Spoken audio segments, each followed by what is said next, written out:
Well, hello everyone, a very good evening. I hope you guys are well and I also hope कि आपने सुदर पश्चिम super Kings की Jersey देख ली होगी। सुदर पश्चिम रॉयल्स की जर्सी देख ली होगी जो कि काफी हद तक किंग्स जैसी ही लग रही है। और आई ऑल्सो होप कि आपने पूजा महतो की परफॉर्मेंस भी देखी होगी। आई नो कि हम इसको ज्यादा फॉलो नहीं कर रहे हैं। आई नो कि हमारे यहाँ तो खैर ब्रॉडकास्ट भी नहीं हो रहा है, तो ऑब्वियसली हम देख भी नहीं रहे हैं इसको। लेकिन यस, जब अपडेट आती है और कुछ इतनी बड़ी अपडेट आती है, you just can't skip it. You just can't scroll your screen without even looking at it. तो आपको उस पर नजर डालनी बनती है। And that's why I wrote कि captain is leading, captain is obviously leading from the front और एक बहुत अच्छी विक्ट्री आई है। लेकिन उसके साथ साथ एक एक्सपेक्टेशन वर्सेस रियलिटी हमारे सामने आ गया सुदर पश्चिम रॉयल्स की जर्सी को लेकर के। थोड़ी सी उसकी जर्सी के बारे में बात और फिर उसके बाद थोड़ी सी पूजा मातो के बारे में बात करेंगे।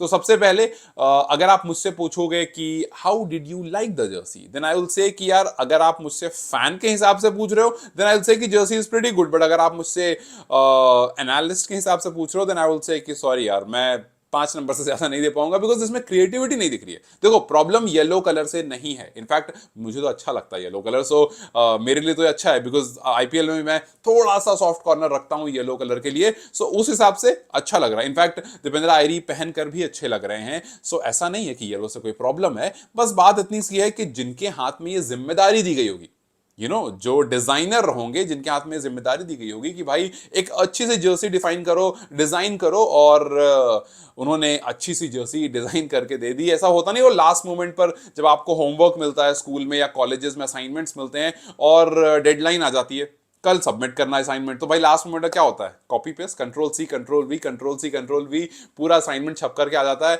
ऐसा लग रहा है मानो यहां पर भी एक बड़ा सा कंट्रोल सी और कंट्रोल वी डाल दिया गया है और क्रिएटिविटी के नाम पर कुछ खास हमें दिखा नहीं। एक्सेप्ट यहां पर सीएसके वाली जर्सी में एक स्ट्रिप होती है, इन्होंने 2 स्ट्रिप लगाई है। सो पीछे से तो यही, आगे से थोड़ी सी डिफरेंट है बट पीछे से काफी सिमिलर है। एंड उस पर दीपेंद्र सिंह आयरी का 45 जर्सी नंबर लिखा हुआ है। सो यस, आई नो के कुछ लोग ये कह सकते हैं कि यार और क्या ही ले आओगे, मतलब इतनी सारी दुनिया में लीग होती है, इतनी सारी जर्सीज हैं और क्या ही नया ले आओगे। अगर इन केस आपको ऐसा लगता है और क्या ही नया ले आओगे, तो मैं कहूंगा कि जाकर के एक बार बीबीएल जरूर देखना। बीबीएल की जर्सीज मुझे पर्सनली बड़ी अच्छी लगती हैं। उसकी जर्सीज बड़ी वाइब्रेंट सी होती हैं और वो स्पोर्टी वाला फील देती है। तो उसमें से आप कोई जर्सी पिक कर सकते थे।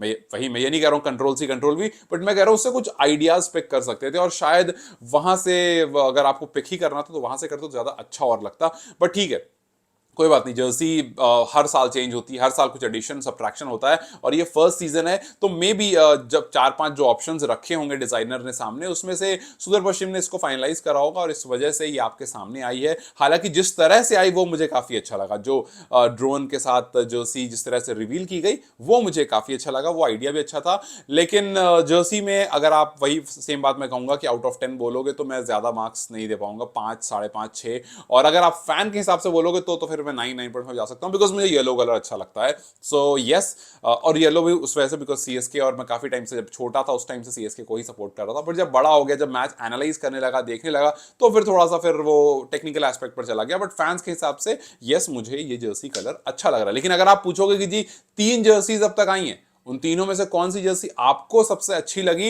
इन टर्म्स ऑफ कि उस पर काम किया गया है, तो मैं बोलूंगा भाई, जब सोमपाल कामी पहन कर आए थे तो मुझे लगा कि हाँ यार, इस वाली जर्सी पे थोड़ा काम किया गया है। हालांकि आई नो कि बहुत सिमिलर सिमिलर जैसी पोखरा से लग रही थी वो, बट स्टिल मुझे लगता है कि मेरे हिसाब से वो एक जर्सी है जिस पर अब इन तीनों के हिसाब से अगर मैं इसको ऊपर रखूंगा तो वही है। लेकिन अगर आप फैन के हिसाब से पूछोगे तो I think yellow, since it's my favourite colour, so this will go up. आप मुझे बताओ कि आपके हिसाब से ये जर्सी जब आपने देखी, कि आपके साथ भी वो एक्सपेक्टेशन वर्सेस रियलिटी हो गया कि यार सोचा क्या था और आ क्या गया, या फिर कुछ ऐसा किया सोचा था कुछ अलग होगा और बहुत ऑब्वियस सामने आ गया।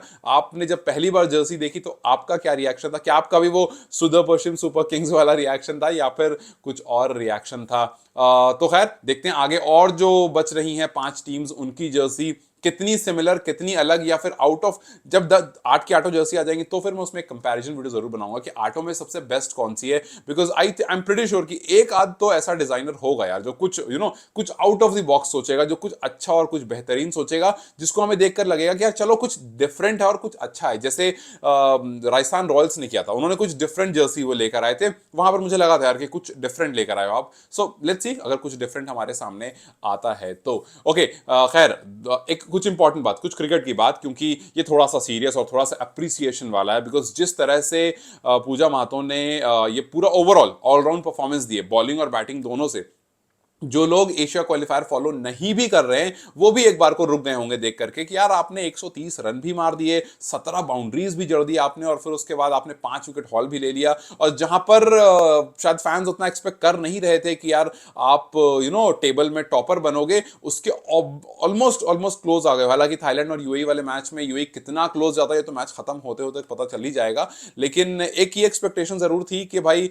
नेपाल जो है वो काफी क्लोज रहेगा, और वो रहा भी। अभी इस मैच के बाद तक जो एनआरआर था वो यूएई का अगर आप देखोगे तो 4.7 था और नेपाल का 4.3 था, तो आप इतना क्लोज आ गए हो 165 रन की विक्ट्री के बाद, एक बड़ी विक्ट्री है। और ऑब्वियसली उसमें कैप्टन का एक बहुत बड़ा रोल है, बिकॉज आई थिंक अंडर 19 में ये सबसे पहली है जिन्होंने सेंचुरी लगाई, और वो भी 130, और फिर उसके साथ साथ 5 विकेट भी ले लिया है। सो ये कुछ अमेजिंग रिकॉर्ड है जो आने वाले टाइम में बड़ा मुश्किल होगा किसी के लिए भी तोड़ना, बिकॉज यार सेंचुरी लगाना एक अलग रिकॉर्ड होता है, 5 विकेट हॉल एक अलग रिकॉर्ड होता है, अगर आप दोनों साथ में कर लेते हो और आपकी टीम 165 से जीत जाती है, सो ऑब्वियसली एक बड़ा रिकॉर्ड होता है वो। हालांकि आई नो ऑपोजिशन जो है वो इतना मजबूत नहीं है, और शायद इस वजह से भी उतनी ज्यादा बात नहीं कर रहे हैं लोग कि यार ऑपोजिशन उतना मजबूत नहीं है, लेकिन काफी बार कुछ ऐसी चीजें होती हैं जो काफी अच्छी होती हैं, तो उसके बारे में बात करना थोड़ा सा ऑब्वियस होता है। और यहां से अब यूएई और नेपाल काफी क्लोज क्लोज हैं। अब देखना यह है कि यूएई अपने आगे मैचेस किस तरह से खेलता है, क्या उतना क्लोज आ पाता है कि एनआरआर थोड़ा सा मैनेजेबल रहे और फिर नेपाल आगे जाकर जीते और फिर उसको क्रॉस कर जाए। हालांकि मुश्किल जरूर है, आई नो मुश्किल जरूर है, लेकिन anything can happen in cricket, और खास करके अगर आप इस तरह की परफॉर्मेंस देकर के आगे बढ़ रहे हो, so yes anything can happen. हालांकि इस एशिया क्वालिफायर जो रीजन है इसमें से सिर्फ एक ही टीम आगे जाएगी, तो चांसेस थोड़ी कम है, मुश्किल थोड़ी ज्यादा लग रही है सामने में, लेकिन अब वो कितनी बड़ी मुश्किल है ये तो खैर आगे मैचेस जैसे जैसे होते जाएंगे वैसे वैसे क्लैरिटी आपको आती जाएगी। बट यहां पर ये ब्रॉडकास्ट हो नहीं रहा, तो मुझे जितनी इन्फॉर्मेशन है वो स्कोर कार्ड से ही मिली या फिर एक आध आर्टिकल से ही मिली है। और वही अब देखते हैं भाई आने वाले टाइम में आपको जो जर्सीज बच रही हैं उसमें से क्या निकल कर आता है, जो मैचेस बच रहे हैं उसमें से क्या निकल कर आता है। और अगेन आई वुड से कि नंबर ऑफ डेज कम होते जा रहे हैं, एंड अभी भी हमारा इंतजार जो है वो ऐसे थोड़ा थोड़ा बढ़ता जा रहा है, बिकॉज जो एक्सपेक्टेशन थी शायद उससे थोड़ा सा नीचे चल रहा है मेरे हिसाब से।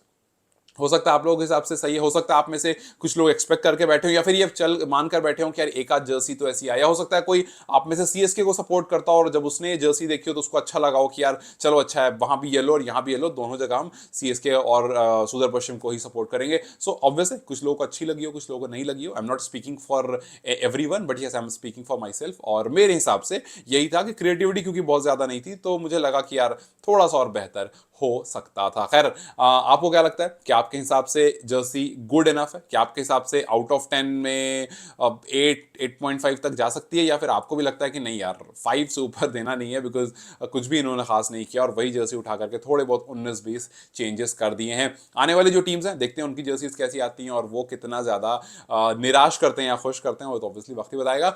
But till then let's wait and see कि और क्या क्या हमारे सामने आने को रह रहा है। Till then you guys take care, I'll see you with something new maybe, and something that doesn't make me say कि expectation versus reality हो गया। Till then you guys take care, I'll see you very soon, bye bye।